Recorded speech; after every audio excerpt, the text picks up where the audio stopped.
రోజా గారు అక్కడ పోటీ చేస్తారు. ఆమె గెలుపు అవకాశాలు ఎలా ఉన్నాయి? సో ఇక్కడ ఇక నగరి వచ్చేసరికి అసలు ఆమె జాతకం మొట్టమొదటిసారిగా నేమాని భాస్కర్ గారు నా చేత రాయించారండి. సుమారు 500 పేజీలు నిశితంగా పిన్ టు పిన్ రాసి వారికి నేను ఎక్స్ప్లెయిన్ చేయడం జరిగింది. నాతో కొంతకాలం మింగిలై ప్రతి విషయానికి ఇలా చేయండి ఇలా చేయండి సూచనలు ఇస్తూ ఉన్నాం. సరే ఎమ్మెల్యే అయిన తర్వాత వారి యాటిట్యూడ్ మార్చుకున్నారు. సో ఇబ్బందుల్లో ఆదుకున్నాం, సుఖాల్లో హ్యాపీగా ఉన్నారు. జబర్దస్త్ ద్వారా ఏదో సంపాదించుకున్నారు. కానీ నియోజకవర్గానికి దూరంగా ఉంటారు. నియోజకవర్గంలో నాకు అసమ్మతి గళం పెరుగుతుంది. చిత్తూరు జిల్లా ప్రధాన నాయకులతో ఈమెకి కొద్దిగా ఇబ్బందికరంగా ఉంటాం. రెండోది ఓవర్ కాన్ఫిడెన్స్. దైవ బలం కూడా ఓవర్ కాన్ఫిడెన్స్ ముందు పనిచేయదు.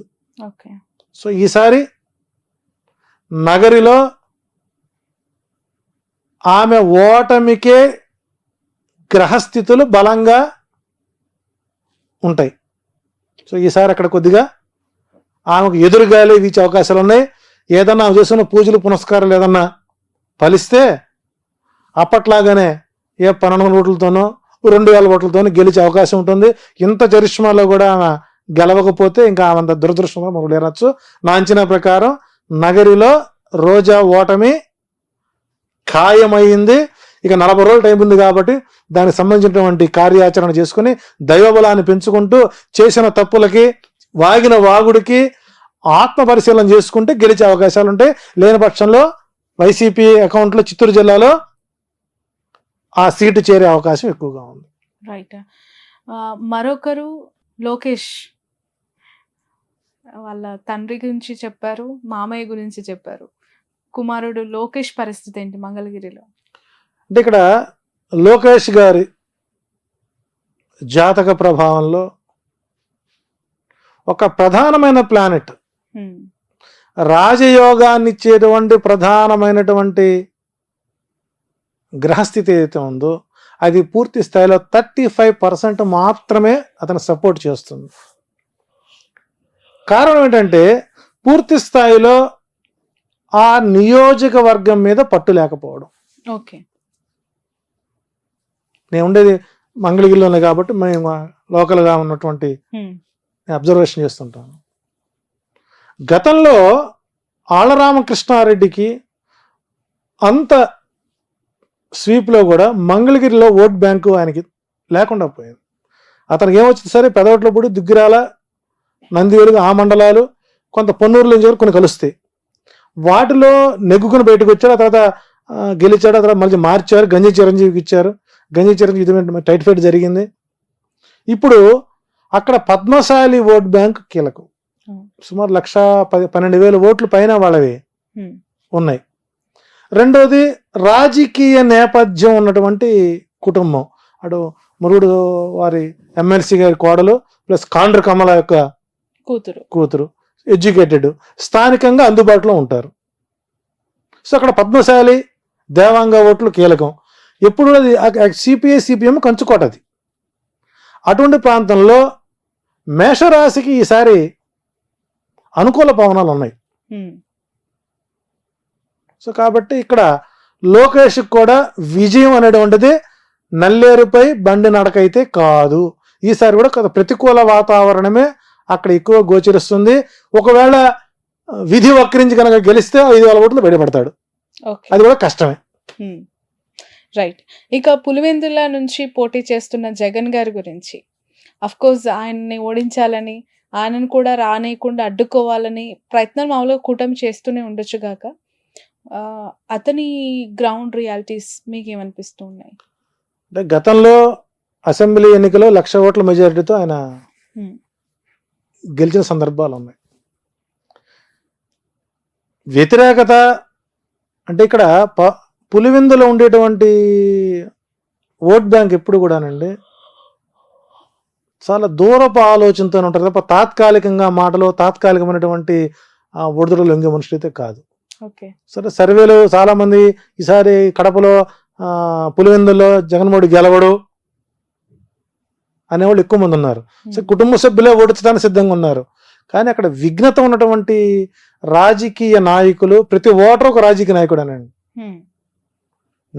కామన్ పీపుల్ దగ్గర మనం మైకి పెడితే వాళ్ళు చెప్పేటువంటి రాజకీయ శక్తులు మనం పనికిరామండి. వాళ్ళు ఉత్తమ జర్నలిస్టులు అందరూ ఎవరంటే పులివెందుల పాపులేషన్ అండి. సో మెజారిటీ తగ్గిస్తారేమో కానీ ఓటమిని మాత్రం పులివెందుల ప్రజలు అంగీకరించరు. సో అక్కడ విజయం అనేటువంటిది నల్లేరుపై బండి నడకి. సో జగన్కి 90,000 నుంచి 1,00,000 ఓట్ల మెజారిటీతో అక్కడ గెలిచే అవకాశాలు ఎక్కువ ఉంటాయి. ఓకే. అదే కడప పార్లమెంట్ నుంచి షర్మిల ఎంపీగా పోటీ చేస్తానని చెప్పి ప్రకటించారు. డిపాజిట్ వస్తే అదృష్టమే.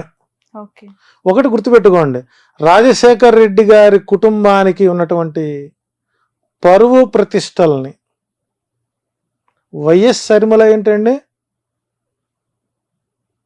దశరథ మహారాజు కూటమికి వెళ్ళినటువంటి వశిష్ఠుడు సీతాదేవిని పిలిచి అమ్మా నీ భర్త ఎవరు అని అడిగాట. ఎవరు అని అడిగితే ఆమె ఏం చెప్పుంటుందండి, రావణుడు అమ్మగుడని చెప్పుకుందా? చెప్పలేదు. అయితే మా అయ్య జనక మహారాజు అని చెప్పుకుందా? లేదు. నేను దశరథ మహారాజు గారి కోడలండి అని చెప్పింది. దశరథ మహారాజు కోడలు అంటే నీకు పెళ్ళైనా నీవు నీ ఇంటి పేరు మార్చుకోకుండా నీ పుట్టింటి పేరునే పెట్టుకొని కట్టుకున్న మొగుడు యొక్క కుటుంబం యొక్క పేరు ప్రతిష్టలకి భంగం కలిగించే విధంగా నీవు వైఎస్ పేరు ఇంకా నువ్వు వాడుకుంటున్నావంటే ప్రజలేమి అక్కడ పిచ్చోళ్ళేం కాదండి. నిజంగా ఎప్పుడైతే ఈ కాంగ్రెస్ పార్టీలో చేరిందో ఆ రోజే నిజంగా రాజశేఖర రెడ్డి మరణించిన రోజండి మనకు. కాబట్టి అక్కడ ప్రజలు షర్మిలను రాజశేఖర రెడ్డి కూతురుగా మరిచిపోయారు. ఆమె ఒక డిపాజిట్ వస్తే ప్రజలు ఆమెను సమర్థిస్తారు. ఆమె డిపాజిట్ కూడా రాదండి అక్కడ. ఇప్పుడు జగన్మోహన్ రెడ్డి గారి ప్రభుత్వం అనుకూలంగా ఉంది రావటానికి 109 నుంచి 107 నుంచి 118 సీట్ల వరకు వస్తుంది. అది ఏ రకంగా ప్రిడిక్ట్ చేశారు? జగన్మోహన్ రెడ్డి జాతకం చూసా, లేదంటే ఆయన పుట్టిన birth year and date of birth తోనా, లేదంటే ఈ కూటమిలో ఉన్న ఈ కలిసిన ముగ్గురు లీడర్ల జాతకం బట్ట? ఇక్కడ 175 స్థానాలు, ఏ స్థానానికి ఆ స్థాన బలం. ఉదాహరణకి నెల్లూరు పార్లమెంట్ ఉంది. 1952లో ఎస్టాబ్లిష్ అయినటువంటి నెల్లూరు పార్లమెంట్ ఎంపీ సీట్. ఆ రోజు ఉన్నటువంటి ప్లానెటరీ పొజిషన్ ఏంటి? యాజ్ పర్ యాజ్ మేధిని జ్యోతిష్యం ప్రకారం ఒక రాజకీయ ప్రొడక్షన్ చేయాలి అని అంటే ఆ ప్రాంతం ఎప్పుడు ఎస్టాబ్లిష్ అయింది, ఆనాటి గ్రహస్థితులేంటి, ఆనాటికి ఇప్పుడున్నటువంటి రాజకీయ నాయకుల యొక్క గ్రహస్థితులేంటి, పార్టీ ఆవిర్భావం ఏంటి, వ్యక్తిగత జాతకం ఎంతవరకు దోహదపడుతున్నటువంటి నిర్ణయాలు తీసుకున్నట్లయితే 2019లో 151 సీట్లకి ఆ భూమండలం ఆయనకు యోగించింది. సో 5 సంవత్సరాల సమయంలో ఆ గ్రహస్థితిలో అనేక రకాల మార్పులు వచ్చేసరి గురుమూడమే, శుక్రమూడమే, సూర్య చంద్ర గ్రహాలు ఎక్కువ ఉన్నాయి, ముహూర్తాలు లేకపోవడం, కొంత అనుకూల గ్రహస్థితులు అనుకూల వాతావరణం లేకపోవడం, 2 శుభగ్రహాలకి 7 పాపగ్రహాలకి ఆధిపత్యాలు రావడం పూర్తి స్థాయిలో రాజకీయం మీద ప్రభావం పడుతుంది. 400 ఎంపీ సీట్లు కావాలనుకుంటున్న మోడీ గారికి కూడా ఈసారి ఎదురైతే ఎక్కువగా ఉంటుంది. 270, 280 వచ్చి ఆగిపోతాడు ఆయన కూడా. ప్రాంతీయ పార్టీల హవాలు ఎక్కువ అవుతాయి. సో కాబట్టి ఒక నియోజకవర్గంలో విజయ అవకాశాలు నిర్ధారణ చేయాలంటే ప్లస్ ఆ ప్రాంతంలో ఉండేటువంటి రేఖాగణితం మీద, లాంగ్ లాచిట్యూడ్ మీద, ఆ వ్యక్తి యొక్క అభిప్రాయం, ఆ పార్టీ యొక్క బలం ఆ ప్రాంతానికి క్రోడీకరించుకున్నప్పుడు మాత్రం చేయం. కాబట్టి రూరల్ ప్రాంతాలు ఏవైతే సముద్ర తీర ప్రాంతాలు ఉన్నటువంటి 900 కిలోమీటర్లు ఏవైతే ఉన్నాయో, రేడియేషన్ అవుతుందో, సముద్ర మట్టానికి 180 అడుగులు ఎత్తున్నటువంటి ప్రాంతాలు ఏవైతే ఉన్నాయో, ఇవన్నీ కూడా జగన్మోహన్ రెడ్డికి మేజర్ ప్లస్గా మారుతున్నాయి. కాబట్టి విజయం, పార్టీ విజయానికి అవకాశాలు ఎక్కువగా ఉన్నాయి. సో ప్రతికూల వాతావరణంలో ఈ రోజున గనక ఇప్పటికిప్పుడు చంద్రబాబు నాయుడు గారు లింగమనేని రమేష్ ఇల్లు గనక వదిలేసి అప్పట్లోనే బస్సులోనే పడుకున్నాను, బాత్రూంలో పడుకున్నాను అని చెప్పుకున్నాడు కదా. అట్టాగే పడుకుంటూ ఆయన పార్టీ ఆఫీసులో కానీ లింగమేని ఆక్రమిత స్థలంలో కానీ బీ ఫారం ఇస్తే ఓటమి పాలయ్యే వాళ్ళు 112 మంది ఉంటారండి. ఓకే. ఈ బీ ఫారం ఇచ్చే వరకు వీళ్ళు ఉంటారని నమ్మకం లేదు, కొత్త వాళ్ళు రాకపోరని నమ్మకం లేదు. సో కాబట్టి మేదిని జ్యోతిషం ప్రకారం జగన్మోహన్ రెడ్డి డైమండ్ షేప్లో ఆయన వజ్ర వ్యూహాన్ని అవలంబిస్తున్నారు. ఆ వజ్ర వ్యూహం ఎఫెక్ట్ ప్రతిపక్ష కూటమిపై పడింది కాబట్టి ప్రతిపక్ష కూటమి నిలబలు చేసేటువంటి తప్పులే జగన్మోహన్ రెడ్డి విజయానికి పునాదులు అవుతాయని చెప్పొచ్చు. సింపుల్గా చెప్పాలంటే వాలంటరీ వ్యవస్థ. నిన్నటిదాకా ప్రభుత్వపు సర్వెంట్స్, ఈ రోజున వాళ్ళు ఇండిపెండెంట్ క్యాండిడేట్స్. అప్పుడు ఆల్రెడీ మొదలుపెట్టారు, మేము ఫంక్షన్ ఇద్దాం అనుకున్నాం, చంద్రబాబు గారు సగ్గడ్డల రమేష్ గారి చేత ఈసీ కంప్లైంట్ ఇచ్చారు కాబట్టి మేము మీకు ఇవ్వలేకపోతున్నాం, ఇకపై మీకు సంక్షేమ పథకాలు రావు, దానికి మీ చంద్రబాబు గారు అడ్డుపడుతున్నారు కాబట్టి సంక్షేమానికి చంద్రగ్రహణం పట్టింది అని ఇప్పుడు స్వతంత్రంగా చెప్పే అవకాశాన్ని, ఒక కార్యకర్తగా మారే అవకాశాన్ని ఇచ్చింది ఎవరండి? చంద్రబాబు కదా. శ్రీకాళహస్తిలో బొజ్జల కొడుకు ఎమ్మెల్యే ఆస్పిరెంట్ వాలంటీర్లు ఉగ్రవాదులుగా పోలిస్తే గట్టి చట్నీ అచ్చెన్నాయుడు, అది ఆయన వ్యక్తిగతం, పార్టీకి సంబంధం లేదంటే ఆయన పొడి చేసేది ఏ పార్టీ నుంచి? ప్రొద్దుటూరులో ఒక తిరుగుబాటు బావుట ఎగరేసేటువంటి ఒక తెలుగుదేశం రెబల్ క్యాండిడేట్ వాలంటీర్లను గుడ్డలు తీసి బజారు మీద కొడతాం, అది మీకు మైనస్ కాదా? ఆడవాళ్ళని ఎక్స్పోర్ట్ చేస్తున్నారు అని పవన్ కళ్యాణ్ మాడతాం ఎఫెక్ట్ కాదా? 2,30,000 మంది వాలంటీర్లు వాళ్ళ కుటుంబ సభ్యులు ఎంతమంది ఉంటారండి? వాళ్ళ బంధుత్వం ఎంతమంది ఉంటారు? ఇవన్నీ ఎఫెక్ట్ కాదా? లారీ డ్రైవర్ నీకు ఇస్తే నీకెందుకు, అడుక్కోవడానికి ఇస్తే నీకెందుకు, టిప్పర్కి ఇస్తే నీకెందుకు? అంటే జగన్మోహన్ రెడ్డి వేసినటువంటి వజ్రాయుధంలో వ్యూహంలో కూటమి ఇరుక్కొని వాళ్ళు చేసే తప్పులు ఎదుటి వారికి విజయ అవకాశాలు వారికి వారే అందిస్తున్నటువంటి తరుణంలో జగన్మోహన్ రెడ్డి గారి విజయం సునాయాసం అవ్వచ్చు. అట్లాగని చెప్పేసి కూటమిలో వ్యతిరేకత వచ్చింది, ఫ్లెక్సీలు తగలబెడుతున్నారు, గుడ్డలు తగలబెడుతున్నారు, కార్యకర్తలను కొడుతున్నారు కాబట్టి మనం గెలిచాము అని కనుక వైసీపీ కార్యకర్తలు రిలాక్స్ అయితే ప్రమాదం పొంచి ఉంటుంది. ఈ నిర్లిప్తత, ఈ అసహాయత, ఈ తిరుగుబాటు, ఈ ఉద్యమాలు, ఈ కొట్లాటలు, ఈ తగలబెట్టుకోటాలు ఇవన్నీ చంద్రబాబు నాయుడు ఆడేటువంటి ప్లాన్ సి. ప్లాన్ బి అంటే జనసేనని బీజేపీని ఓడించటం. ప్లాన్ సి అంటే వ్యతిరేకత ఉన్నదని ఒక కలరింగ్ ఇచ్చి కార్యకర్తల్ని మోహరించి వైసీపీ వాళ్ళని రిలాక్స్ చేయడం. కాబట్టి చంద్రబాబు నాయుడు గారు పోల్ మేనేజ్మెంట్ లో దిట్ట అని పవన్ కళ్యాణ్ గారు ఒప్పుకున్నారు. వారికి కావాల్సిన దాష్టికులు కావాలి, నాయకులు కాదు, సలహాలు ఇచ్చేవాళ్ళు కాదు, సూచనలు ఇచ్చేవాళ్ళు కాదు. చూడండి ఆ వీడియో చూడండి మీరు. నాకు దాష్టికులు కావాలి అంటే రౌడీ మొక్క కావాలి, తగలబెట్టేవాళ్ళు కావాలి, మడ్రలు మానభంగాలు చేసేవాళ్ళు కావాలి, లూటులు చేసేవాళ్ళు కావాలి. వీళ్ళ మన కర్మక రాజకీయ నాయకులు. సో కాబట్టి సంక్షేమమే జగన్కి శ్రీరామ రక్ష. నవరత్నాలే నవగ్రహాలై నవ పాలకులై జగన్మోహన్ రెడ్డికి అనుకూలంగా ఉంటుంది. అందులో శని ఈసారి మంత్రి అయ్యాడు, రాజు ఏం చేయలేడు. సస్యాధిపతి, రసాధిపతి, అర్ఘ్యాధిపతి, సైన్యాధిపతి శని అయ్యాడు. కాబట్టి శని ఎవరికి బలంగా ఉన్నాడంటే జగన్మోహన్ రెడ్డికి బలంగా ఉన్నాడు. కర్షకులకు, శ్రామకులకు సపోర్ట్ ఎవరైతే ఏ రాజు అయితే సహకరిస్తాడో ఆ రాజ్యం సుభిక్షంగా ఉంటుంది. అప్పులు పాలైపోయింది. చాణక్యని చదివి చావండి ఒక్కసారి రాజకీయ నాయకులు. ఏ రాష్ట్రం అయితే ఆర్థికంగా వెనుకంజ వేసి ఉంటుందో ఆ రాజ్యంలో సంక్షేమం అందినట్టుగా లెక్క అని శ్రీకృష్ణదేవరాయల రాజ్యాంగంలోనే ఉంది, ఆయన రాజ్యపాలనలో ఉంది, చాణక్యుడు రాశాడు.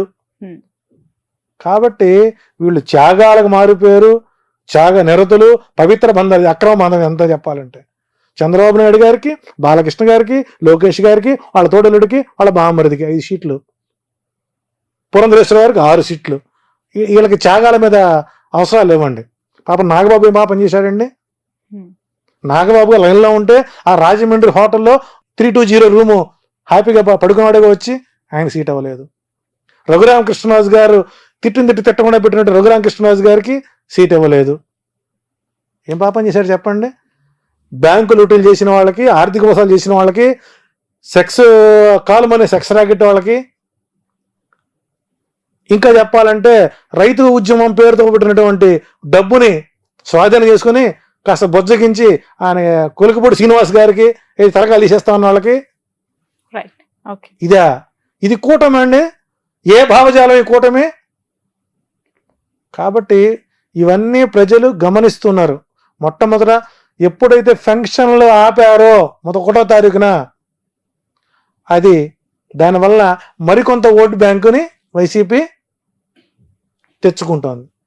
కాబట్టి ఎదుటివాడి చేసే తప్పులు పక్కవాడికి లాభాలు అవుతాయంటంలో ఇదే తార్కాణం. థ్యాంక్ యూ సో మచ్ అండి జీవలన్ గారు, మీ అభిప్రాయాన్ని తెలియజేసినందుకు. ఎందుకంటే మేధిని జ్యోతిషం అనేది చాలా కొత్త, దాని ద్వారా గెలుపోటములు వివరించారు ఇంతవరకు. ఏ నియోజకవర్గంలో ఎవరికి ఏ విధంగా ఉంది, విజయం ఎవరికి దక్కబోతుంది అనేది చూద్దాం. రాబోయే రోజుల్లో ఎన్నికలు అవుతాయి, రిజల్ట్ వస్తుంది. మీరు అన్న జ్యోతిష్యంలో మీరు అనుకున్న అభిప్రాయం నిజమవుతుందా కాదా అనేది కూడా చూస్తాం. Thank you so much for your valuable time. ఇది జీవీఎల్ఎన్ ఆచార్యులు గారితో స్పెషల్ ఇంటర్వ్యూ. ఆయన గత కొన్ని సంవత్సరాలుగా జ్యోతిష్య పరంగా అనేక విషయాలపైన తన అభిప్రాయాన్ని చెప్తూ వస్తున్నారు. రాబోతున్న 2024 ఏపీ ఎన్నికలకి సంబంధించి చాలా క్రూషియల్ సీట్స్, చాలా ఇంపార్టెంట్ కాన్స్టిట్యున్సీస్ పిఠాపురం, కుప్పం, పులివెందుల, మంగళగిరి, హిందూపురం, నగరి ఇలాంటి నియోజకవర్గాల పైన తన అభిప్రాయాన్ని తెలియజేశారు. అక్కడున్న రియాలిటీస్ అన్ని కూడా ఏ విధంగా ఉంటాయో వివరించారు. సో ఈ జ్యోతిష పరంగా వచ్చిన ఆన్సర్ రేపు రియాలిటీకి ఎంతవరకు దగ్గర అవుతుంది, మ్యాచ్ అవుతుంది అనేది కూడా చూద్దాం. That's all for now. చూస్తూనే ఉండండి క్యూబ్ టీవీ నెట్వర్క్. ఇప్పుడు ఆపరేషన్ లేకుండానే మోకాళ్లకు ప్లాస్మా ట్రీట్మెంట్, మీ ఆర్థోపెడిక్ సమస్యలన్నిటికీ రోబోటిక్ టెక్నాలజీ ద్వారా తక్కువ ఖర్చుతో శాశ్వత పరిష్కారం, ఫ్రీ కన్సల్టేషన్, ప్రతి ట్రీట్మెంట్ పై 20% డిస్కౌంట్. ఈ ఆఫర్ కొద్ది రోజులు మాత్రమే, త్వరపడండి. V9 hospitals 9281465842.